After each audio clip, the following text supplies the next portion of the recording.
Whose side are you on? Then the dragon was enraged at the woman and went off to wage war against the rest of her offspring, those who keep God's commands and hold fast their testimony about Jesus. Revelation 12, verse 17. This verse reveals a hard but necessary truth. The enemy is not indifferent. The dragon, Satan, is furious. He knows he lost when Jesus died on the cross, but he hasn't given up. Now his anger is directed at one specific group, the remnant. Who is this remnant? It's not just anyone who calls themselves a Christian. The Bible says clearly, there are those who keep the commandments of God and hold the testimony of Jesus.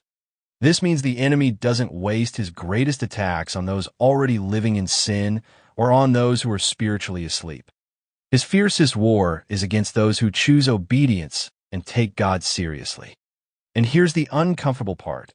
If you don't feel resistance in your spiritual life today, maybe it's because you're not a threat to the enemy.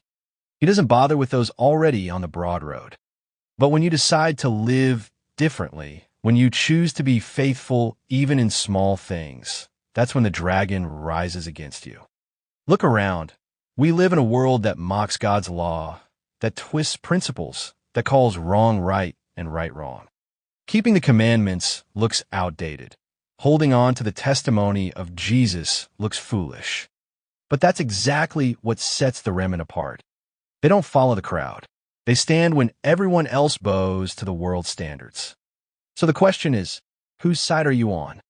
There are only two flags in this battle, the banner of Christ and the banner of rebellion. There's no middle ground. Revelation shows us that in the last days, God's people will be a minority. That might sound scary, but here's the hope. Being with Christ is always the majority, because he has already won. Today, the call is clear. Choose to be among those who keep and who testify. Not just with your lips, but with your life. Young friend, God is not calling you to a comfortable faith, but to a faith that challenges, that disturbs, that resists.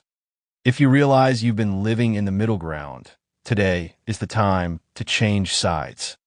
Surrender fully to Jesus. Decide to be part of the remnant that keeps the commandments and holds firmly to the testimony. The dragon may roar, but Christ has already conquered.